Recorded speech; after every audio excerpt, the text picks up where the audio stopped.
అందాల నటుడు అన్న మాటను ఇంటి పేరుగా మార్చుకున్నారు నటభూషణ శోభన్ బాబు. ఆయన నట జీవితం కూడా ప్రత్యేకతను సంతరించుకుంది.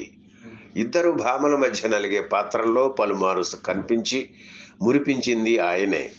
నుదుటిపై రింగు పడేలా హెయిర్ స్టైల్ సెట్ చేయించుకుని రింగు బాబుగాను పేరొందిన ఘనత శోభన్ బాబుదే.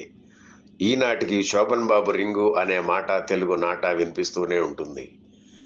ఆయన కెరీర్లో ప్రత్యేక స్థానం పొందిన చిత్రం సోగ్గాడు.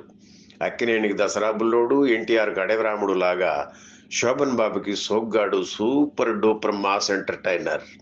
సోగ్గాడు విజయానికి కారణం బాలమురుగన్ కథ, దర్శకుడు Bapayya screen play, Modukuri Johnson సంభాషణలు. మరో ప్రధాన కారణం ఆత్రేయ గీతాలు, వాటికి మామ మహదేవన్ అందించిన స్వరాలు.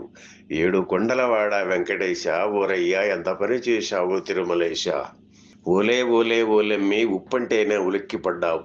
ఈ రెండు పాటలు శోభన్ బాబు జై చిత్రం మీద చిత్రీకరించారు. అవ్వా బువ్వా కావాలంటే అయ్యేదేనా అబ్బాయి, చలివేస్తోంది చంపేస్తుంది. ఈ రెండు పాటలు శోభన్ బాబు జయసుధలపై చిత్రీకరించారు. ఇక ప్రత్యేకంగా మెచ్చుకోవాల్సింది సోగ్గాడు లేచాడు చూసి చూసి నీ దుమ్ము లేపుతాడు అనే గ్రూప్ సాంగ్. ఈ పాటకు నృత్య దర్శకుడు హీలాలాల్ కంపోజ్ చేసిన స్టెప్స్ చేసి చేసి శోభన్ బాబు కాళ్ళు పట్టేశాయని దర్శకుడు బాపయ్య ఓ సందర్భంలో చెప్పారు. అలనాటి హీరోయిన్ అమ్మాజీ కూతురు జయచిత్రకు తొలి తెలుగు చిత్రం సోగ్గాడు. ఆసక్తికరమైన విషయం ఏమిటంటే తొలి సినిమా దైవబలంలో అమ్మాజీ హీరోయిన్. ఆ చిత్రంలో ఆవిడ ఎన్టీఆర్ సరసన నటించారు. ఆ సినిమాలో ఓ చిన్న వేషం వేశారు శోభన్ బాబు.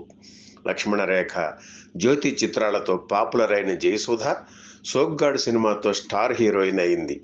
సత్యనారాయణ, గుమ్మడి, శాంతకుమారి, అంజలీదేవి, అల్లు రామలింగయ్య, గిరిబాబు, రాజబాబు, పద్మనాభం, నాగేష్, రమాప్రభ ఇతర ముఖ్య పాత్రలు పోషించారు. 1975 డిసెంబర్ 19న, అంటే సరిగ్గా 50 ఏళ్ల క్రితం సోగ్గాడు చిత్రం విడుదలయ్యింది. విడుదలైన 32 కేంద్రాల్లో 50 రోజులు, 19 కేంద్రాల్లో 100 రోజులు ఆడింది సోగ్గాడు చిత్రం. శోభన్ బాబు కెరీర్లో అత్యధిక కేంద్రాల్లో 100 రోజులు ఆడిన సినిమా సోగ్గాడు. 1976 ఏప్రిల్ 11న విజయవాడలోని మున్సిపల్ స్టేడియంలో సోగ్గాడు చిత్రం 100 రోజుల వేడుక జరిగింది. శివాజీ గణేశన్, వాణిశ్రీ ముఖ్య అతిథులుగా హాజరయ్యారు.